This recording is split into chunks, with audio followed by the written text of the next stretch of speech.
It's kind of interesting. For the last 365 days,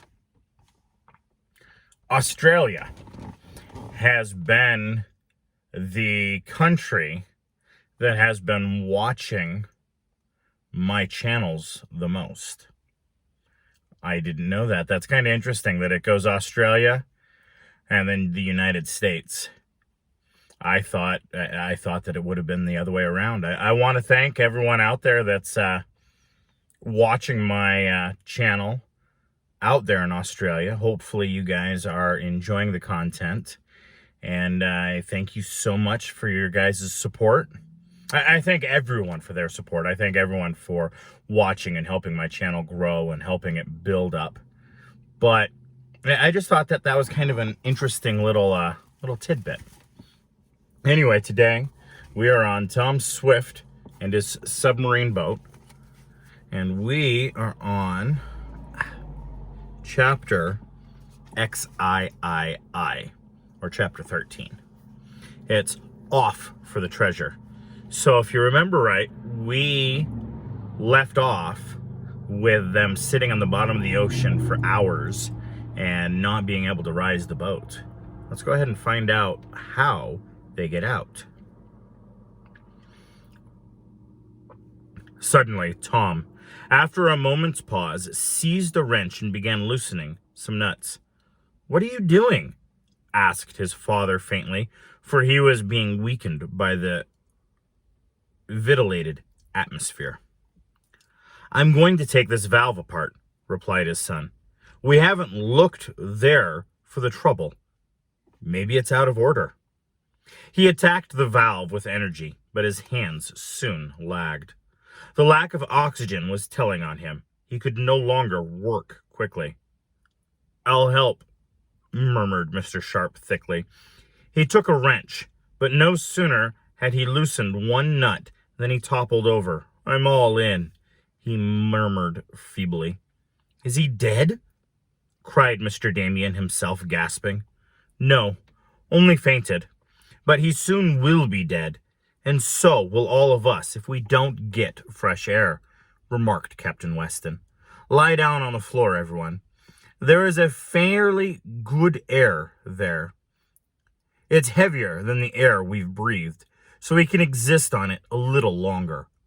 Poor Sharp was also used to breathing the rarefied air of high altitudes, but he can't stand this heavy atmosphere. Mr. Damien was gasping worse than ever, and so was Mr. Swift. The balloonist lay, an inert heap on the floor, with Captain Weston trying to force a few drops of stimulant down his throat.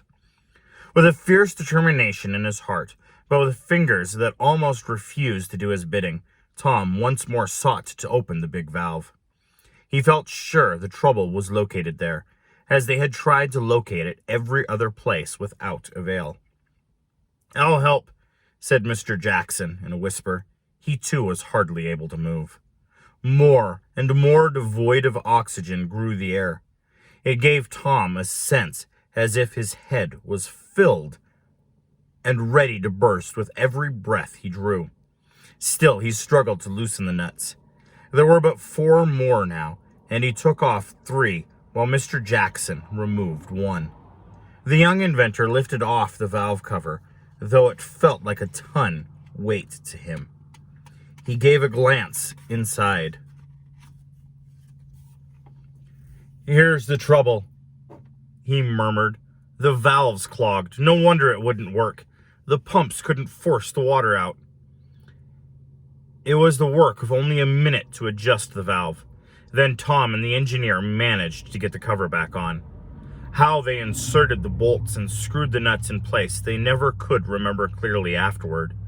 But they managed it somehow, with shaking, trembling hands and eyes that grew more and more dim. "Now start the pumps," cried Tom faintly. "The tanks will be emptied, but we can get to the surface." Mr. Sharp was still unconscious, nor was Mr. Swift able to help. He lay with his eyes closed. Garrett Jackson, however, managed to crawl to the engine room, and soon the clank of machinery told Tom that the pumps were in motion. The lad staggered to the pilot house and threw the levers over.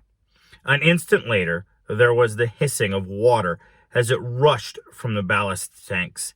The submarine shivered as though disliking to leave the bottom of the sea, and then slowly rose as the pumps worked more rapidly and the sea was sent from the tank in great volumes. The boat fairly shot to the surface.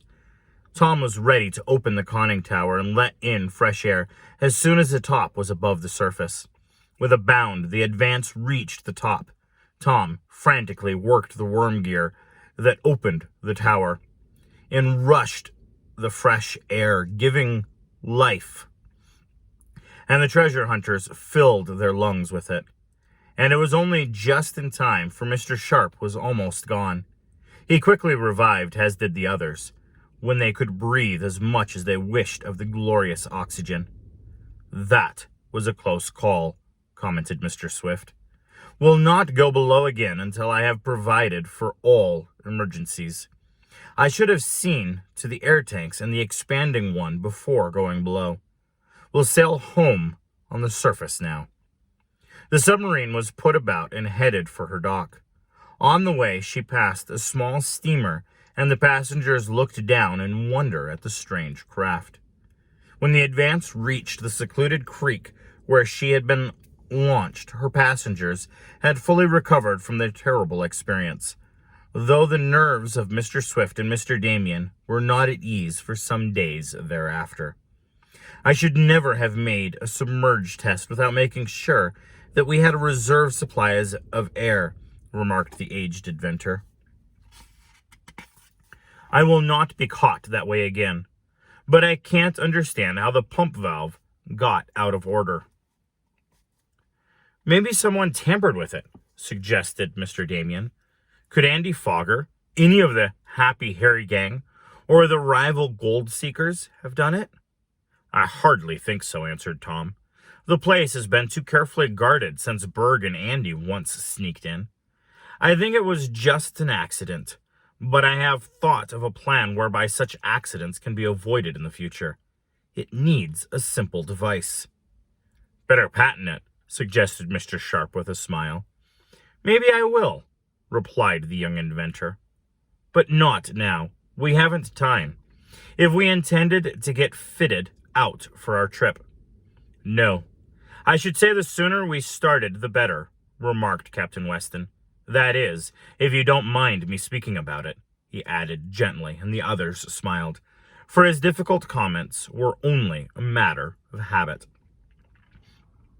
The first act of the adventurers, after trying the submarine at the dock, was to proceed with the loading of the food and supplies. Tom and Mr. Damien looked to this, while Mr. Swift and Mr. Sharp made some necessary changes to the machinery. The next day, the young inventor attached his device to the pump valve, and the loading of the craft was continued. All was in readiness for the gold-seeking expedition a week later. Captain Weston had carefully charted the route they were going to follow, and it was decided to move along on the surface for the first day, as to get well out to sea before submerging the craft. Then it would sink below the surface and run along under the water until the wreck was reached, rising at times as needed to renew the air supply. With sufficient stores and provisions aboard to last several months if necessary, though they did not expect to be gone more than 60 days at most, the adventurers arose early one morning and went down to the dock. Mr. Jackson was not accompanying them. He did not care about the submarine trip, he said, and Mr. Swift desired him to remain at the seaside cottage and guard the shops, which contained much valuable machinery. The airship was also left there. "Well, are we all ready?" asked Mr. Swift of the little party of gold seekers, as they were about to enter the conning tower hatchway of the submarine. "All ready, Dad," responded his son. "Then let's get aboard," proposed Captain Weston. "But first, let me take an observation." He swept the horizon with his telescope and Tom noticed that the sailor kept it fixed on one particular spot for some time. "Do you see anything?" asked the lad. "Well, there is a boat lying off there," was the answer, "and someone is observing us through a glass. But I don't believe it matters. Probably they're only trying to see what sort of odd fish we are." "All aboard, then," ordered Mr. Swift, and they went into the submarine. Tom and his father, with Captain Weston, remained in the conning tower. The signal was given. The electricity flowed into the forward and aft plates, and the Advanced shot ahead on the surface. The sailor raised his telescope once more and peered through a window in the tower. He uttered an exclamation. "What's the matter?" asked Tom. "That other ship, a small steamer, is weighing anchor and seems to be heading this way," was the reply. "Maybe it's someone hired by Berg to follow us and trace our movements," suggested Tom. "If it is, we'll fool them," added his father. "Just keep an eye on them, Captain, and I think we can show them a trick or two in a few minutes." Faster shot the Advance through the water. She had started on her way to get the gold from the sunken wreck, but already enemies were on the trail of the adventurers, for the ship the sailor had noticed was steaming after them. So they do have someone following them. They were not able to keep the secret as much as they thought that they would be able to. Well, maybe they'll be able to do more things to be able to throw them off the trail. Anyway, I do want to say, guys, again, thank you so much for being a part of the channel. Thank you so much for helping me and letting me provide some hopefully, entertainment during this time. And you all have a wonderful, wonderful, and blessed day.